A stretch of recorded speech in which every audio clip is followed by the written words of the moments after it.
Cek. Bismillahirrahmanirrahim. Assalamualaikum warahmatullahi wabarakatuh. Waalaikumsalam warahmatullahi wabarakatuh. Alhamdulillahirabbil alamin wa bihi nasta'in wa ala umuri dunya waddin. Wassalatu wassalamu ala asrofil anbiya'i wal mursalin wa ala alihi wa sahbihi ajma'in. Amma ba'd. Yang saya hormati Bapak Kepala Sekolah SMP Negeri 09 Kabupaten Tebo, yang saya hormati Bapak Ibu guru beserta staf PU, dan tidak ketinggalan pula pada kesempatan kali ini saya mengucapkan puji syukur kehadirat Allah Subhanahu wa taala, yang mana pada pagi hari ini kita masih diberi kesempatan oleh Allah Subhanahu wa taala melaksanakan kegiatan yaitu diseminasi budaya positif. Sholawat beriring salam marilah kita hadiahkan kepada uswatul hasanah kita, yaitu Nabiullah Muhammad SAW, dengan mengucapkan Allahumma sholli ala Muhammad wa ala ali Muhammad. Mudah-mudahan kita semuanya telah mendapat syafaatnya di yaumil akhir. Amin amin ya rabbal alamin. Baiklah, untuk mempersingkat waktu pada pagi hari ini saya akan membacakan susunan acara sebagai berikut. Acara yang pertama yaitu pembukaan, acara yang kedua yaitu sambutan dari Bapak Kepala Sekolah atau yang mewakili, acara yang ketiga yaitu penyampaian diseminasi disiplin positif, dan acara yang terakhir yaitu penutup. Untuk mengawali acara pada pagi hari ini, marilah kita buka dengan bacaan basmalah. Bismillahirrahmanirrahim. Acara yang selanjutnya yaitu sambutan dari Bapak Kepala Sekolah SMP Negeri 09 Kabupaten Tebo atau yang mewakili. Kepada Bapak Sujarwo dipersilakan.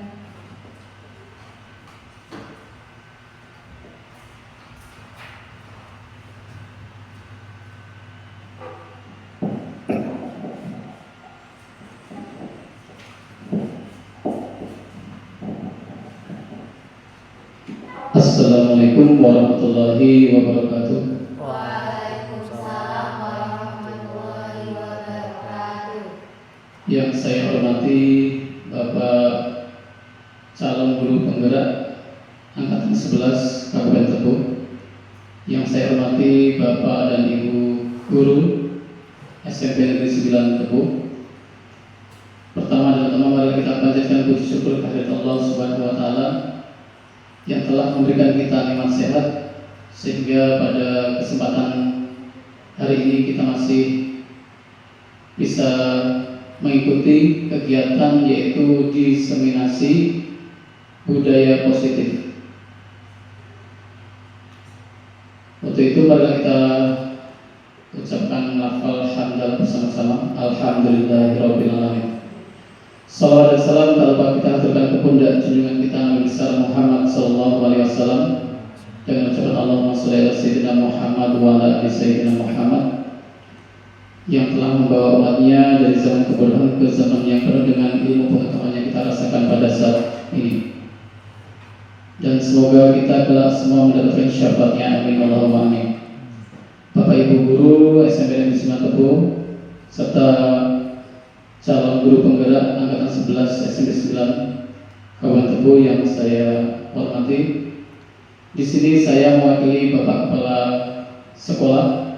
Yang pertama mengucapkan terima kasih kepada calon guru penggerak SMP Negeri 9 Tebo yang sedang bertugas menjalankan aktivitasnya untuk menuntut ilmu dan menyelesaikan tugas-tugas yang harus diselesaikan. Kemudian ucap terima kasih kepada calon guru penggerak, dan semoga nanti ilmunya bisa bermanfaat dan bisa dikembangkan khususnya untuk Bapak dan Ibu guru SMP Negeri 9 Tebo, sehingga semoga ilmu yang dipelajari bisa disebarluaskan kepada Bapak Ibu guru, sehingga kualitas pendidikan di khususnya SMP Negeri 9 Tebo lebih baik lagi. Kemudian saya mewakili Bapak Kepala Sekolah memohon maaf apabila dari pihak sekolah masih belum bisa memberikan fasilitas yang maksimal untuk mendukung kegiatan calon guru penggerak SMP 9 Angkatan 11 Kabupaten Tebo. Dan kami mendoakan mudah-mudahan kegiatan pada kesempatan kali ini bisa berjalan dengan lancar dan hingga selesai. Mungkin cukup itu yang bisa disampaikan pada kesempatan kali ini. Lebih dan kurang saya mohon maaf dan saya akhiri. Wassalamualaikum warahmatullahi wabarakatuh. Waalaikumsalam warahmatullahi wabarakatuh.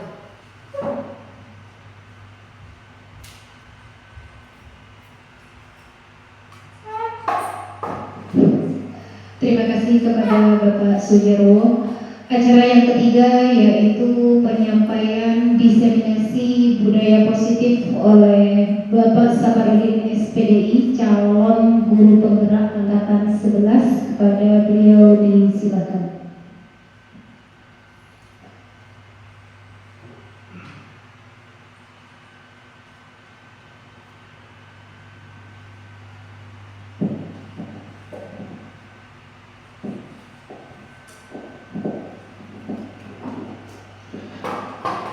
Baik, Bapak Ibu sekalian, Bismillahirrahmanirrahim. Assalamualaikum warahmatullahi wabarakatuh. Alhamdulillahirabbil alamin. Wa bihi nasta'inu ala umuri dunya waddin. Asyhadu an la ilaha illallah wahdahu la syarika lah.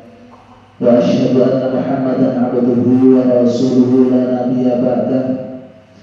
Allahumma shalli wa sallim ala Muhammad wa ala ali Muhammad wa man tabi'ahum bi ihsanin ila yaumiddin, amma ba'd.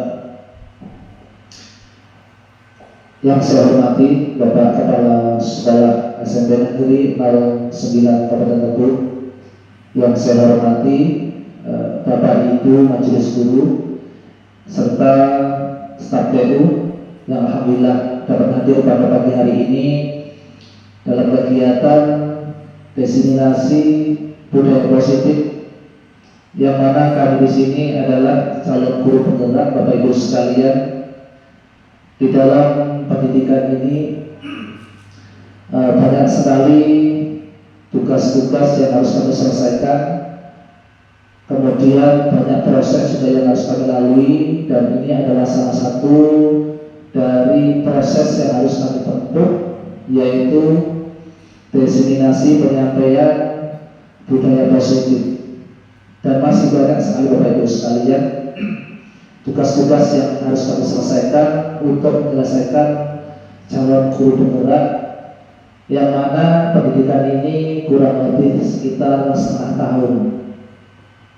Jadi tujuannya bahwasanya ketika kami dibekali dengan ilmu-ilmu, dengan pengetahuan-pengetahuan dari pemerintah, maka di sini kami sebagai tongkat estafet penyampai materi atau kegiatan-kegiatan positif untuk disampaikan di sekolah-sekolah.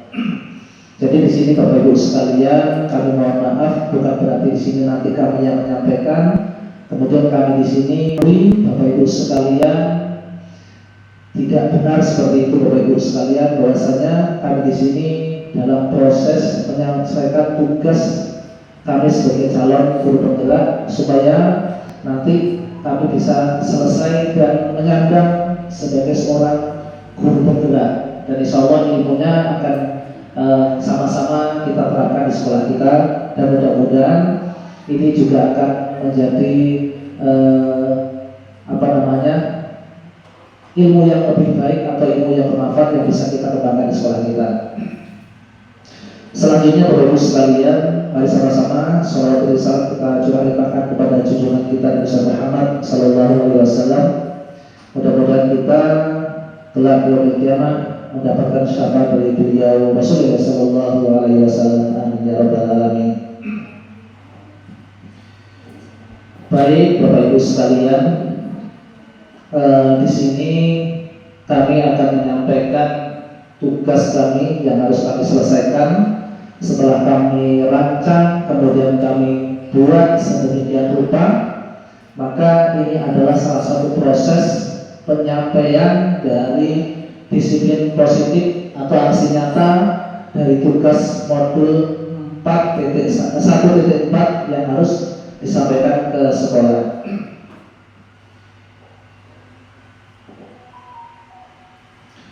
Sebelum saya lanjutkan, Bapak Ibu sekalian, di sini ada sebuah pertanyaan yang mungkin tidak perlu Bapak jawab. Ibu jawab itu hanya sebagai pertanyaan yang mungkin kita jawab dalam hati saja. Pertanyaan pertama, setuju atau tidak setuju? Pertanyaan pertama di sini adalah hukuman dapat mendisiplinkan anak. Jadi silakan Bapak Ibu sekalian direnungkan apakah hukuman itu dapat mendisiplinkan anak didik kita. Kemudian yang kedua, pemberian hukuman dengan hal positif seperti membaca atau membersihkan halaman sekolah dapat meningkatkan disiplin anak. Kemudian yang ketiga, memberikan penghargaan dapat meningkatkan motivasi belajar anak. Jadi ini sebuah pertanyaan yang mungkin selama ini Bapak Ibu sekalian kita sudah menerapkan di sekolah kita, karena kita di sini sebagai seorang pendidik, maka pernah kita memposisikan bahwasanya kita itu mendisiplinkan anak itu dengan cara dihukum. Kemudian juga kita memberikan hukuman kepada anak itu dalam posisi positif, baik ketika anak melakukan suatu kesalahan, kemudian kita menghukum anak tapi tidak dalam bentuk kekerasan atau fisik, akan tetapi di sini adalah dengan memberikan hukuman yang sifatnya positif. Misalnya disuruh membaca buku di pustaka, kemudian membersihkan musola, atau kita membersihkan halaman, itu sifatnya positif dan tidak ada sifatnya menyakiti fisik. Kemudian yang ketiga, kita itu memberikan penghargaan supaya anak yang kita didik itu bisa meningkat. Pertanyaannya, apakah dengan tiga prinsip ini yang kita terapkan akan bisa meningkatkan anak bisa menjadi lebih baik? Nah, ini adalah pertanyaan yang perlu kita jawab dan akan kita pelajari lebih jauh. Baik Bapak Ibu sekalian, akan kita lanjutkan. Disiplin positif dan nilai-nilai kebajikan universal. Perubahan paradigma kegiatan kepala tangan ini hanya sebatas Bapak Ibu sekalian, semacam contoh saja tentang perubahan paradigma yang intinya di sini bahwasanya dicontohkan ketika kita memegang suatu hal yang prinsip, ya, kemudian ini adalah kepalan yang di dalam kepalan ini ada suatu hal yang berharga buat kita, ya. Kita punya kendali apakah ini akan kita pertahankan atau akan kita buka. Itu semuanya ada pada diri kita. Kemudian diilustrasikan kepada yang lain bahwasanya ada orang lain yang hendak membuka kepala tangan kita dengan tujuan untuk melihat, ya, apa isinya. Dengan cara bagaimana? Mungkin barangkali ada dengan cara meminta tolong bukakan kepala tangan Anda, atau mungkin barangkali dengan dirayu, atau mungkin dengan dikelitikin, atau mungkin dengan kekerasan sekalipun, dengan tujuan supaya kita itu mau membuka kepala tangan. Nah, dalam hal ini padahal yang punya kendali itu bukan orang lain, tetapi diri kita yang memegang kepala ini. Kalau kita gampang, karena kita yang mendirikan diri kita sendiri, mau kita buka atau mungkin barangkali kita pertahankan untuk tetap ditutup. Artinya apa? Di sini bahwasanya yang bisa mengendalikan diri kita atau mengendalikan orang lain itu bukan orang lain. Yang mengendalikan kita adalah diri kita, juga yang mengendalikan orang lain adalah orang lain sendiri. Artinya kita tidak bisa mempengaruhi orang lain.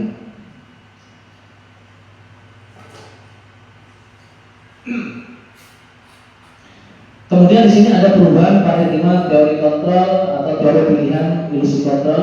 Di sini ada beberapa ilusi guru mengontrol murid, bahwasanya mungkin barangkali guru itu mempunyai asumsi bahwasanya guru itu bisa mengontrol murid dengan sepenuhnya. Kemudian ilusi bahwasanya kritik dan membuat orang merasa bersalah dapat menguatkan karakter. Mungkin selama ini kita punya pikiran seorang guru, ketika kita membuat kritik kepada seorang siswa, ya, sehingga siswa itu merasa bersalah atas perbuatan yang dia lakukan, lantas dapat menguatkan karakter siswa tersebut. Kemudian ilusi bahwa semua penguatan positif efektif dan bermanfaat. Kita mengira bahwasanya penguatan yang kita berikan kepada anak yang sifatnya positif, yang seperti yang saya contohkan tadi Bapak Ibu, di atas ketika kita berikan hukuman dalam bentuk positif, ya, apakah ini juga dalam artian penguatan positif efektif dan bermanfaat? Itu juga belum tentu. Kemudian yang terakhir ilusi bahwa orang dewasa berpihak untuk memaksa. Nah mungkin selama ini kita sebagai seorang guru, kemudian mungkin kita sebagai seorang tua mempunyai asumsi, ya, mempunyai pemikiran bahwasanya kita orang dewasa itu mempunyai hak untuk bisa mengatur dan memaksa orang yang lebih muda. Nah, artinya ternyata pemikiran-pemikiran seperti itu adalah tidak benar Bapak Ibu sekalian. Selanjutnya, perubahan paradigma stimulus respon teori kontrol atau teori pilihan. Siapa sesungguhnya yang memiliki kontrol? Ya, di sini terlalu panjang Bapak Ibu sekalian, tapi intinya yang bisa atau yang bisa memiliki kontrol itu adalah diri kita sendiri. Seperti paradigma pengepalan tangan yang tadi saya sampaikan, bahwasanya sesungguhnya yang bisa mengontrol diri kita adalah diri kita, dan juga yang bisa mengontrol orang lain adalah dirinya. Artinya orang lain tidak bisa memberikan pengaruh. Orang lain hanya bisa memberikan motivasi, dorongan, tetapi pada dasarnya yang memutuskan sesuatu itu adalah dirinya sendiri. Ketika itu terjadi pada diri kita, kemudian ketika terjadi pada orang lain, maka orang lain itu sendirilah yang memutuskan sesuatu. Orang lain yang sifatnya dorongan ekstrinsik atau dari luar, itu orang hanya bisa memberikan motivasi, dorongan, tetapi sesungguhnya yang bisa memberikan keputusan semuanya itu ada pada diri kita. Baik Bapak Ibu sekalian. Selanjutnya, nilai-nilai kebajikan universal. Jadi nilai-nilai kebajikan universal itu Bapak Ibu sekalian, bahwasanya dikatakan sesuatu itu baik bukan hanya dalam satu sisi saja yang mengatakan itu adalah baik. Mungkin barangkali mengatakan hal ini baik menurut sisi agama Islam saja. Kemudian di agama-agama yang lain tidak mengatakan ini baik, berarti itu bukan dikatakan kebajikan yang bersifat universal. Dalam hal ini, untuk nilai-nilai kebajikan universal yang sudah ada di dalam pendidikan, yaitu di dalam profil belajar Pancasila disebutkan ada 6 dimensi. Yang pertama beriman, bertakwa kepada Tuhan Yang Maha Esa dan berakhlak mulia. Ini Bapak Ibu sekalian, semua lini, baik itu agama, budaya, adat istiadat, mungkin barangkali bahasa, semuanya meyakini bahwasanya nilai-nilai yang terkandung di dalam profil pelajar Pancasila yang pertama ini pasti baik, dan ini sudah dikatakan bahwasanya ini adalah nilai-nilai yang bersifat universal. Kemudian yang kedua mandiri. Di dalam profil pelajar Pancasila ada mandiri, dan itu sifatnya universal dan diakui oleh semuanya bahwasanya ini adalah benar, dan seterusnya sampailah yang keenam adalah kreatif.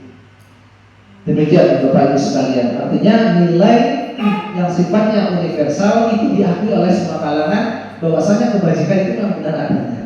Jadi bukan salah satu kalangan saja yang mengatakan ini adalah kebaikan atau kebenaran.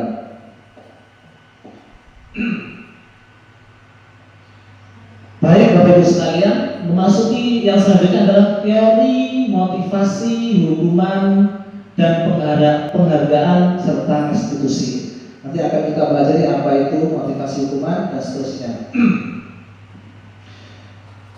Teori motivasi perilaku manusia. Di sini ada yang di sebelah ini Bapak Ibu sekalian. Di sini ada motivasi eksternal. Ada dua, motivasi eksternal, dan yang ketiga adalah motivasi internal.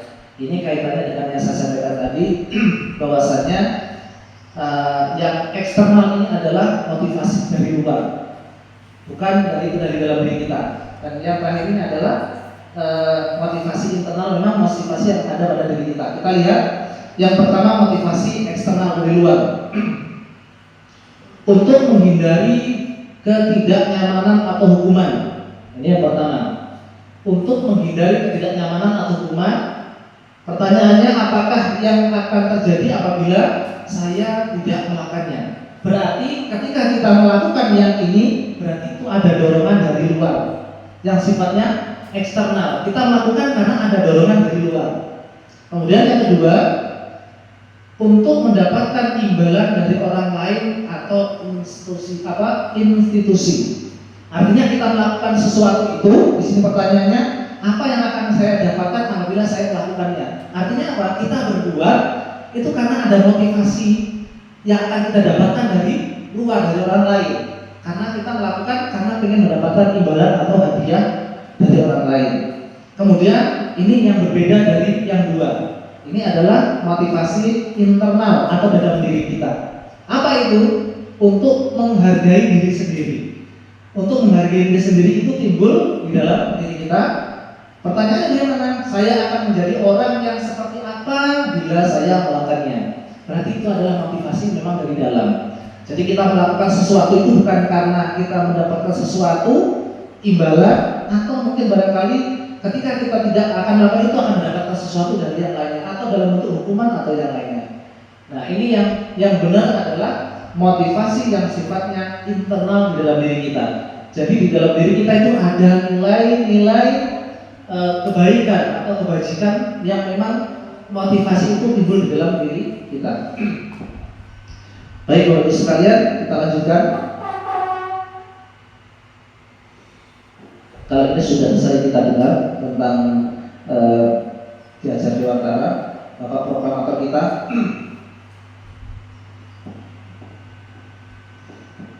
Baik, di sini akan ada dihukum oleh penghargaan.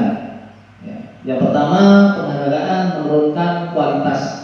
Kemudian penghargaan mematikan kreativitas. Kemudian yang ketiga, penghargaan mengurangi motivasi. Apa yang maksudnya Bapak Ibu sekalian? Jadi gini Bapak Ibu sekalian. Jadi ternyata hukuman itu tidak dalam bentuk kekerasan saja.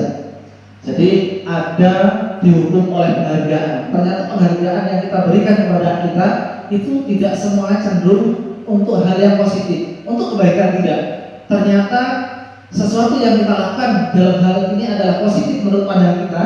Bahwasanya ketika kita memberikan sesuatu kepada anak-anak kita atau siswa kita, maka ternyata di balik itu semua ada dampak negatifnya. Apa itu? Ketika kita menghukum atau memberikan penghargaan kepada siswa kita, maka dampaknya adalah penghargaan itu menurunkan kualitas. Kenapa? Karena ketika kita memberikan anak dalam hal penghargaan, maka ini tidak akan bertahan lama. Karena anak itu termotivasi mau berbuat sesuatu karena ada sesuatu yang akan dia dapatkan dari penghargaan atau yang diberikan oleh gurunya. Kemudian penghargaan mematikan kreativitas.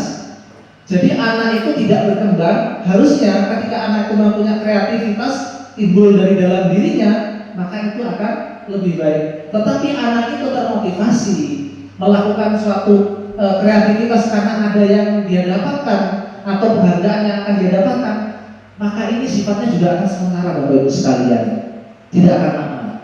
Kemudian penghargaan mengurangi motivasi intrinsik. Artinya apa? Ternyata penghargaan itu mengurangi motivasi dalam diri kita. Jadi semangat belajar, semangat melakukan sesuatu, inspirasi yang ada pada diri kita tidak akan terbangun di dalam diri seseorang. Karena apa? Karena terbiasa dengan melakukan sesuatu karena ada sesuatu. Jadi oleh karenanya, mari sama-sama kita berdoa Bapak Ibu sekalian, memotivasi anak itu ternyata dengan penghargaan itu dampak negatifnya luar biasa. Artinya yang benar bagaimana? Artinya yang benar bagaimana kita itu memberikan motivasi ke dalam diri anak, sehingga anak itu termotivasi dalam dirinya melakukan sesuatu itu karena dorongan dari dalam dirinya, bukan karena ada dorongan dari luar sehingga dia melakukan sesuatu itu ada yang diharapkan. Demikian Bapak Ibu sekalian, mohon maaf Ibu ada air minumnya, ini udah lumayan agak kering nih tenggorokan.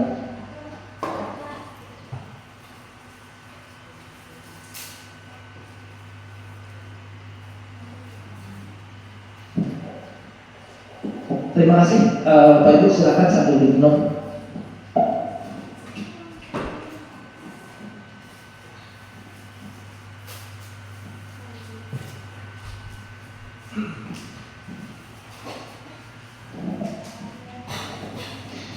Baik Bapak Ibu sekalian, kita lanjutkan secara singkat saja. Di sini ada bentuk program kebajikan apresiasi. Di dalam memberikan apresiasi, pengakuan perlu diingat beberapa hal. Yang pertama, beri pengakuan secara khusus. Kemudian yang kedua, beri pengakuan secara pribadi. Kemudian beri pengakuan kepada semua murid secara bergantian.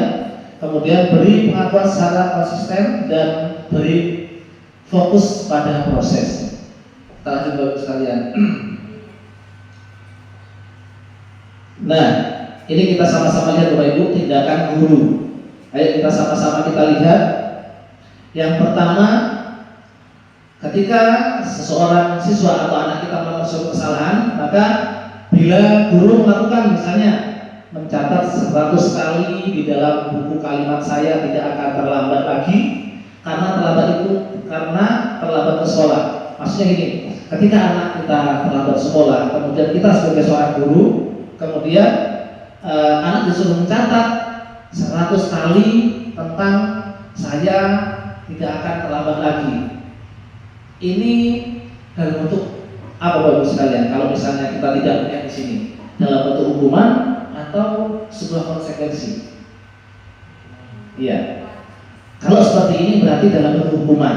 Kemudian ketika anak melakukan suatu kesalahan, maka seorang guru menyuruh anak lari mengelilingi lapangan basket 2 kali karena terlambat hadir di sekolah. Ini juga dalam bentuk hukuman. Jadi kalau kita Bapak Ibu sekalian, ketika ada siswa-siswi kita datang terlambat, kemudian lantas kita berikan tugas misalnya harus lari di lapangan, berarti ini adalah bentuk dari hukuman. Dan seterusnya, di sini ada konsekuensi.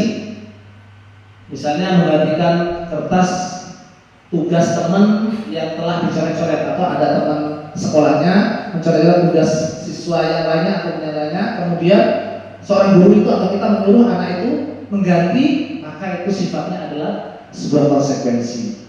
Ya. Baik Bapak Ibu sekalian, ini terlalu banyak. Kita lanjutkan saja.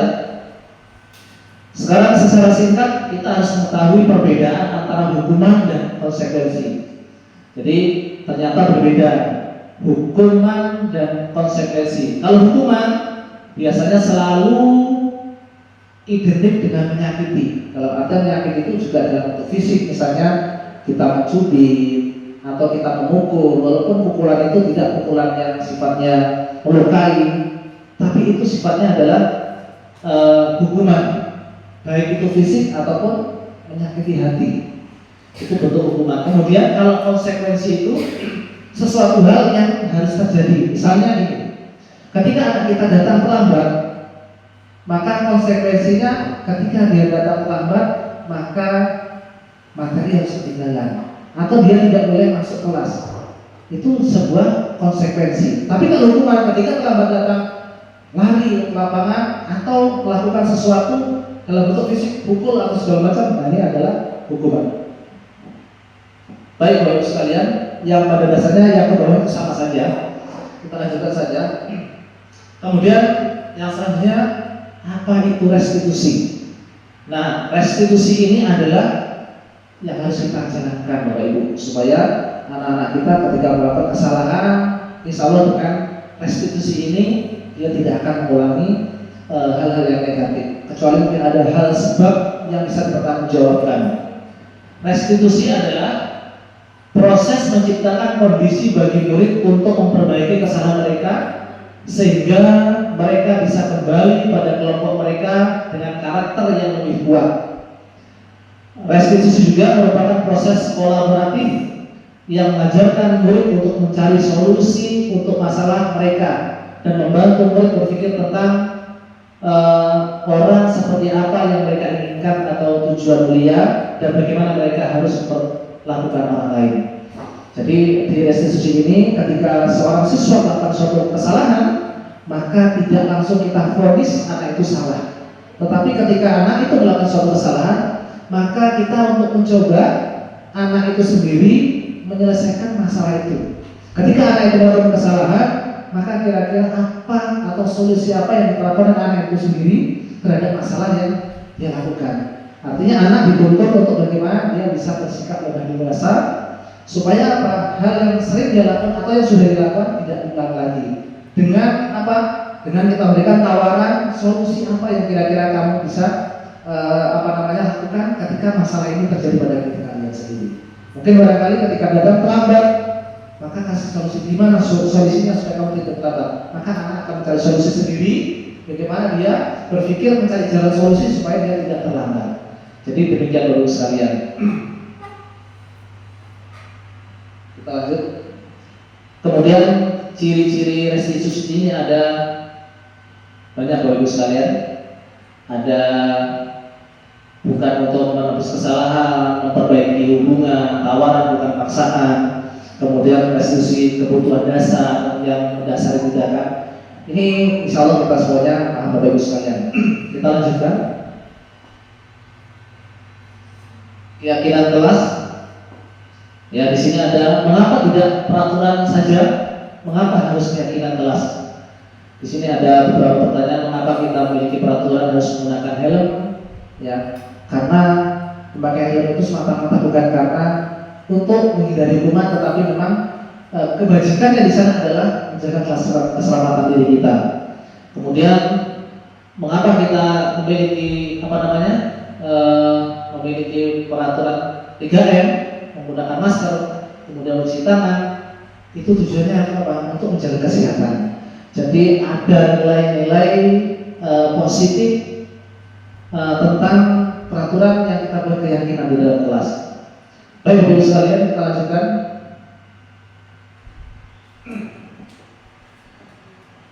Kebutuhan dasar manusia. Jadi intinya ada 5 dasar kebutuhan manusia yang harus dipenuhi Bapak Ibu sekalian. Jadi termasuk anak-anak kita. Ketika anak-anak kita itu di dalam proses pendidikan itu mengalami kendala atau dia melakukan sesuatu kesalahan, itu semata-mata bukan karena dia itu melakukan hal tanpa tujuan. Biasanya anak itu melakukan suatu kesalahan mungkin karena dari 5 kebutuhan ini tidak dia dapatkan. Ya, contohnya misalnya ada anak kita, mohon maaf ini Bapak Ibu sekalian, yang mutil, yang mencuri. Ya, kalau kita mau mendalami, kemudian kita mau merangkul anak itu, kita yakin kok, saya yakin bahwasanya anak itu melakukan bukan karena tidak ada tujuan. Mungkin barangkali anak itu belum makan, atau anak itu nggak punya uang untuk beli, atau anak itu lapar dari kemarin belum makan. Kita nggak ngerti. Artinya dia melakukan itu karena kebutuhannya tidak tercukupi, atau mungkin yang lainnya anak itu suka menyendiri. Karena apa? Mungkin ada kebutuhan yang kurang dia dapatkan, kasih sayangnya mungkin dengan orang tuanya, kurang juga perhatian sama teman-temannya. Intinya anak itu melakukan suatu perbuatan yang sama sekalipun itu pada dasarnya ada tujuan tertentu yang mungkin dari 5 kebutuhan anak ini tidak terpenuhi Bapak Ibu sekalian. Kemudian 5 posisi kontrol kita sebagai seorang guru. Jadi sebelum saya jelaskan, kita lihat video Bapak Ibu sekalian, video singkat, mudah-mudahan ini bisa kita ambil pelajaran.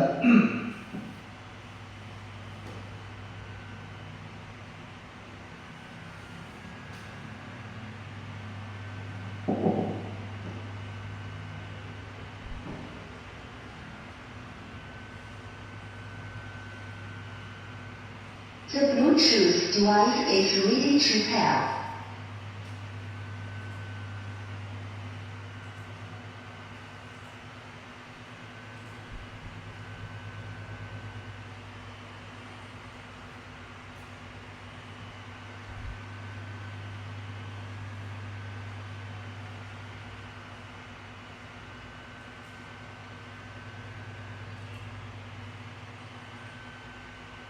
The Bluetooth device is connected successfully.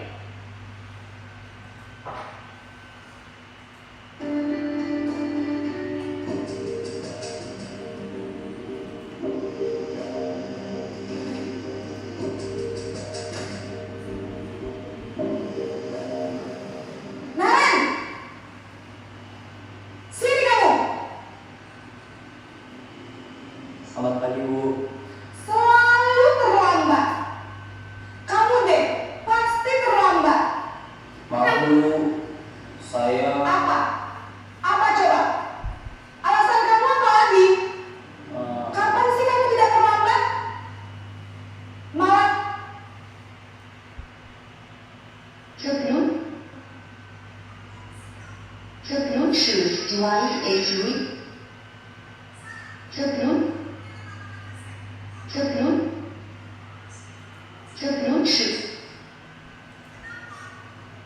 The Bluetooth device is The Bluetooth device is The Bluetooth device is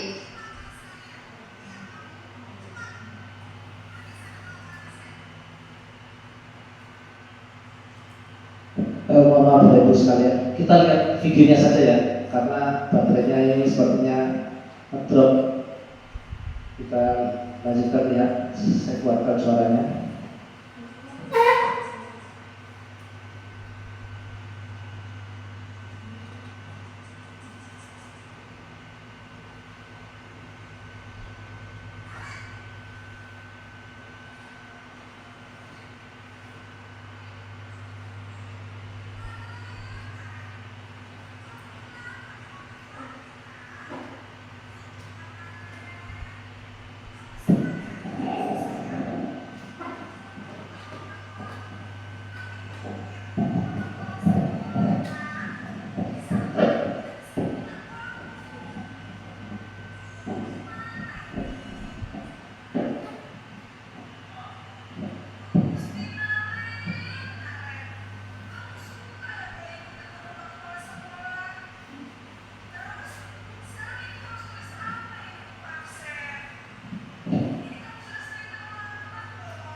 Baik Bapak Ibu sekalian, tadi sudah sama-sama kita tonton. Di sana ada ilustrasi 5 posisi kontrol kita sebagai seorang guru. Namun sebelumnya karena sepertinya agak lelah, sedikit kita kasih SPP dulu Bapak Ibu sekalian ya, biar tidak terlalu kaku dan tidak terlalu stagnan. Oke, kita cukup hanya tepuk tangan saja Bapak Ibu sekalian, biar agak rileks. Ketika saya bilang tepuk 2, tepuk 3, tepuk 4, tepuk 5. Coba konsentrasi. Tepuk 2, tepuk 2, tepuk 3, tepuk 3, tepuk 4, tepuk 4, tepuk 5. Oke, terima kasih Bapak Ibu sekalian. Kita kembali ke materi 5 posisi kontrol kita sebagai seorang guru. Tadi Bapak Ibu sekalian sudah kita saksikan sebuah ilustrasi seorang guru dan seorang murid. Tadi ada beberapa fase ketika kita tadi perhatikan. Yang pertama tadi kita lihat posisi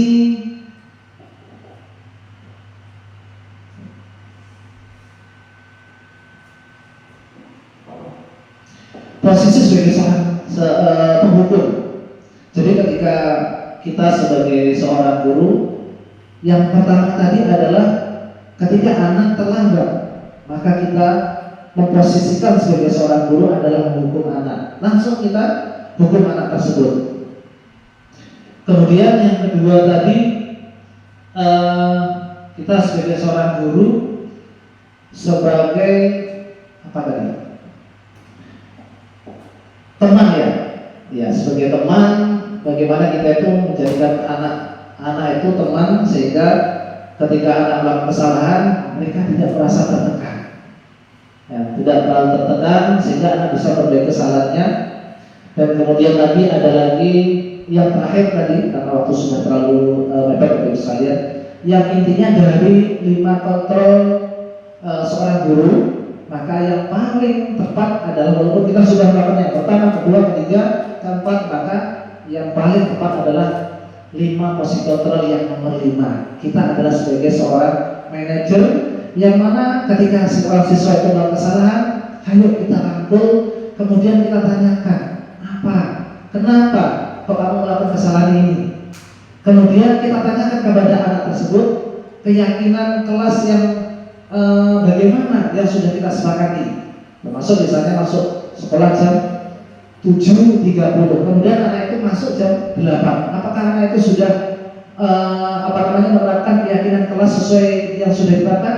Tentu tidak. Nah, artinya kita mau tahu kenapa anak itu datang terlambat sampai jam 8, harusnya masuk jam 7.30. Ternyata tadi anak itu adalah kesiangan.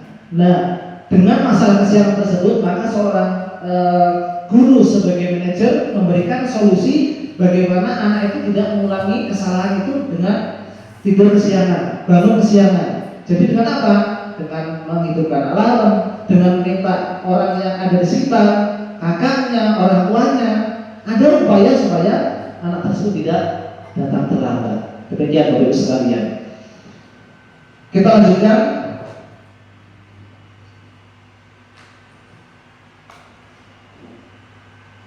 Segitiga restitusi. Ya. Di sini Bapak Ibu sekalian, ketika ada anak melakukan suatu permasalahan atau melakukan kesalahan, maka ada kiat-kiat yang harus kita lakukan. Tidak langsung memvonis anak itu salah. Kita lihat Bapak Ibu sekalian, kasus dari tentang menyelesaikan masalah itu dengan segitiga restitusi.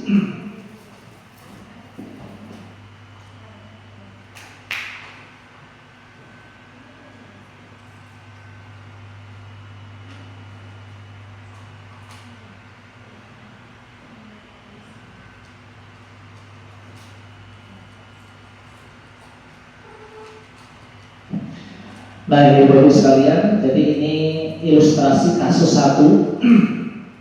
Kita lihat kasusnya seperti apa, kemudian sampai di sana ada tahapan-tahapan 3 restitusi yang ditawarkan supaya kasus ini bisa terselesaikan. Kasus pertama ini pada hari Senin, ya, pada saat pembagian pembelajaran PAI di kelas, seluruh siswa mengumpulkan buku tugasnya. Namun seorang murid yang bernama Siva, dianggap Siva, itu terlambat menyerahkan buku latihan PAI dan tidak sesuai dengan jadwal yang sudah diberikan. Harusnya dikumpulkan, ternyata dia tidak mengumpulkan. Misalnya ini, di sini ada proses menstabilkan identitas. Misalnya kita tanya nih, kita sebagai seorang guru menanyakan, Siva, kamu tahu kapan? Misalnya kita panggil ke kantor atau ke ruangan, silakan duduk. Kemudian kita tanya, kapan buku latihan ini harusnya kamu kumpulkan? Ya, kita tanya. Kemudian anak itu ngomong, minggu kemarin, harusnya sudah dikumpulkan minggu kemarin, tapi harusnya dikumpulkan saat itu. Lalu guru bertanya,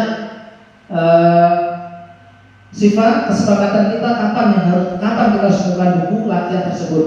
Maka kita menanyakan anak, harusnya kapan ini buku dikumpulkan? Maka anak tersebut mengatakan harusnya minggu kemarin. Ya. Kira-kira dalam kesepakatan kita harus mengumpulkan buku tugas itu 4 hari setelah pembelajaran dilaksanakan. Terus sekarang baru dikumpulkan. Artinya ketika kita mengetahui tugas itu dikumpulkan minggu kemarin atau 4 hari setelah adanya tugas baru dikumpulkan sekarang, dan itu merupakan salah satu masalah dari anak.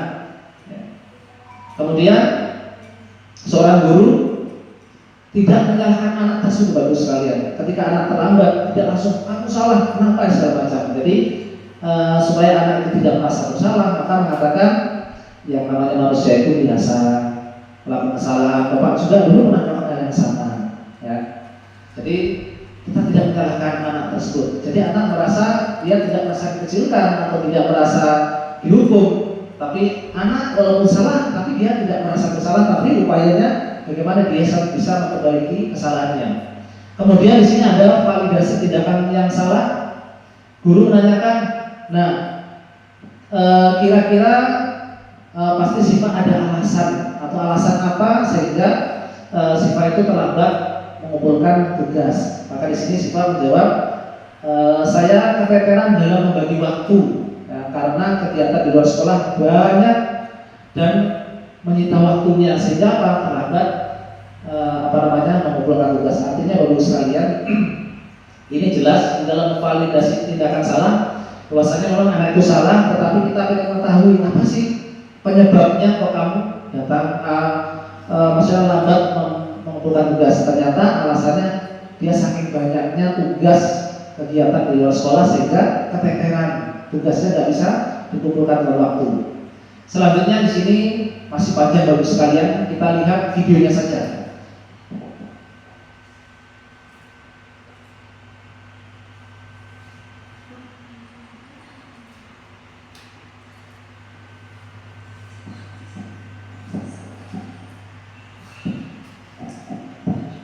Ini proses menstabilkan identitas.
Baik Bapak Ibu sekalian, ini adalah salah satu ilustrasi dari menyelesaikan masalah dari segitiga restitusi.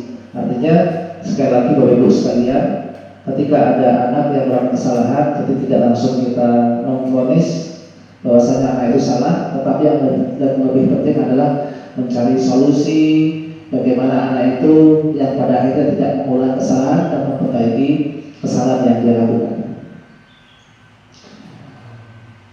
Bapak sekalian yang berbahagia, demikianlah yang dapat saya sampaikan. Intinya bahwasanya perlu perbaikan dari hal-hal yang kita selama ini kita lakukan sebagai seorang guru, yang selama ini kita sebagai seorang guru hanya sebagai penghubung, kemudian hanya menyalahkan anak, tetapi dalam hal ini ternyata kurang tepat Bapak sekalian. Jadi ada alternatif atau opsi-opsi yang harus kita lakukan ketika ada siswa-siswa kita itu melakukan kesalahan.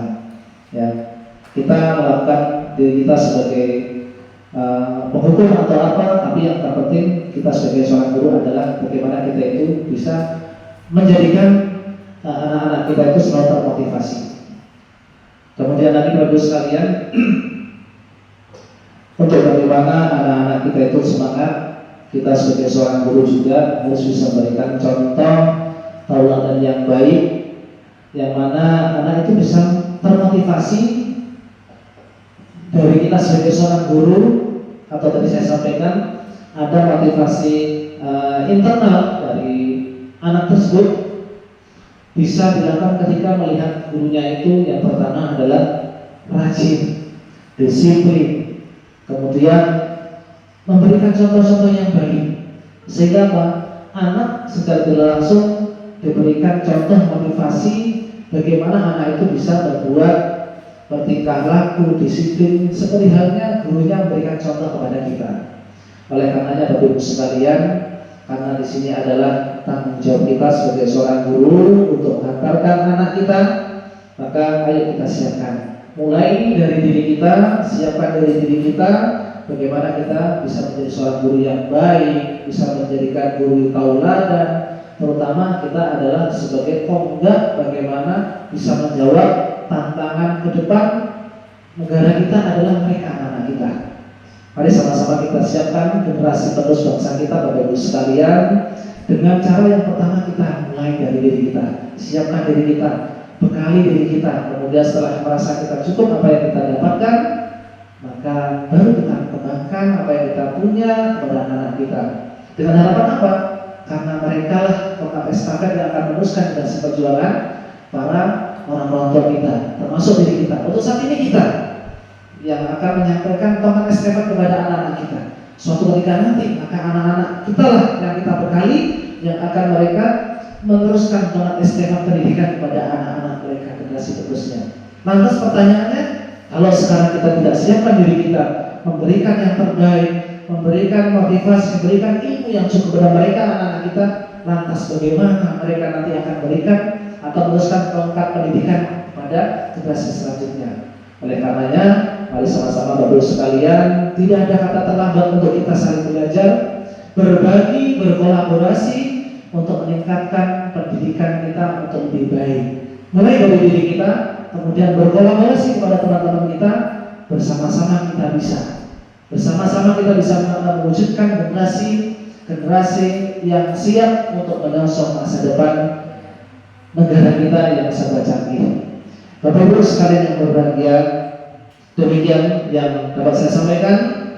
Kurang lebih mohon maaf bila mana ada kesalahan dalam penyampaian, itu barangkali memang kekurangan saya. Dan kelebihan semata-mata bukan karena kecerdasan dan kecerdasan saya, karena semata itu adalah karena dari Allah Subhanahu wa Ta'ala. Mari sama-sama kita tutup pertemuan kita pada pagi hari ini dengan sama-sama baca alhamdulillah, alhamdulillahirabbil alamin. Subhanallah wa bihamdika, asyhadu an la ilaha illa anta, astaghfiruka wa atubu ilaik. Assalamualaikum warahmatullahi wabarakatuh. Saya kembalikan kepada Ibu MC.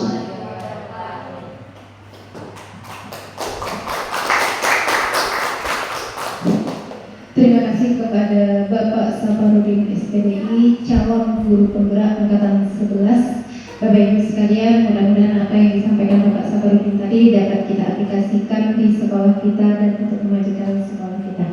Saya selaku moderator mohon maaf apabila ada kesalahan dari awal hingga akhir. Saya akhiri dengan billahi taufiq wal hidayah. Wassalamualaikum warahmatullahi wabarakatuh.